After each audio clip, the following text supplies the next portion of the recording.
மறைந்த முன்னாள் முதலமைச்சர் ஜெயலலிதாவின் புகழுக்கு களங்கம் ஏற்படுத்தும் வகையில் யாரும் நடந்து கொள்ளக்கூடாது என்று நடிகர் சங்க பொதுச் செயலாளர் விஷால் வேண்டுகோள் விடுத்துள்ளார். நியூஸ் 18 தமிழ்நாடு தொலைக்காட்சியின் வெல்லும் சொல் நேர்காணல் நிகழ்ச்சியில் கலந்து கொண்ட அவர், அரசியலுக்கு வரும் எண்ணம் தமக்கு இல்லை என்றும், ஆனால் இளைஞர்கள் அரசியலுக்கு வர வேண்டும் என்றும் கூறியுள்ளார். ஒரு பார்வையாளரா, ஒரு வாக்காளரா, ஒரு ரெஸ்பான்சிபிள் சிட்டிசன் ஆஃப் தமிழ்நாடு அப்படின்ற அடிப்படையில் ஜெயலலிதா அவர்களுக்கு அளிக்கப்பட்ட சிகிச்சை, அவருடைய மரணம் தொடர்பாக வந்திருக்கக்கூடிய சர்ச்சைகள் அல்லது இந்த அரசு அமைந்த விதம், இதை பற்றி உங்கள் கருத்து என்ன? இப்போ நான் ஒரே ஒரு விஷயம் சொல்கிறேன். யாருமே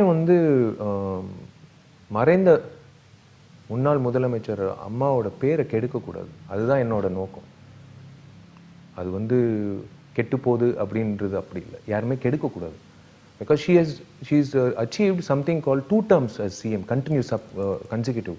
அவங்களோட செயல்பாடுனால தான் இன்னொரு டேர்ம் அவங்க எலெக்ட் ஆகி வந்திருக்காங்க. And that to a sweeping majority. But உண்மையிலே சொல்ல போனால் ஐ விஷ் அவர் கவர்னர் வெளியில் அன்னைக்கு போய் உள்ளே போய் அம்மாவை பார்த்தாங்க. ஐ விஷ் அவர் வெளில சொல்லியிருந்தா நல்லா இருந்திருக்கும். பார்த்தாங்களா இல்லையா, உண்மையிலே அம்மாவை பார்த்தாங்களா இல்லை பார்க்க விடலையா இல்லை என்னன்றது யாருக்குமே தெரியாது. Till date I don't no. நடிகர் சங்கம், தயாரிப்பாளர் சங்கம், அடுத்து அரசியலா? இல்லைங்க, இது எல்லோரும் கேட்குறது என்னென்னா, இதுதான் ரூட் எடுக்கிறீங்களா அரசியல் போகிறதுக்குன்னு.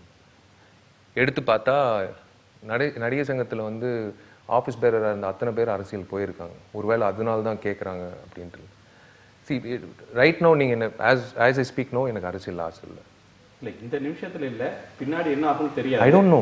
அது அழைச்சதுன்னா அரசியல் I want keep anything hanging in the air. வரேன்னா வரேன்னு சொல்லிடுவேன். அதில் என்ன இருக்குங்க? அரசியல் என்ன ஒரு தப்பான ஒரு ப்ரொஃபஷனாக என்ன?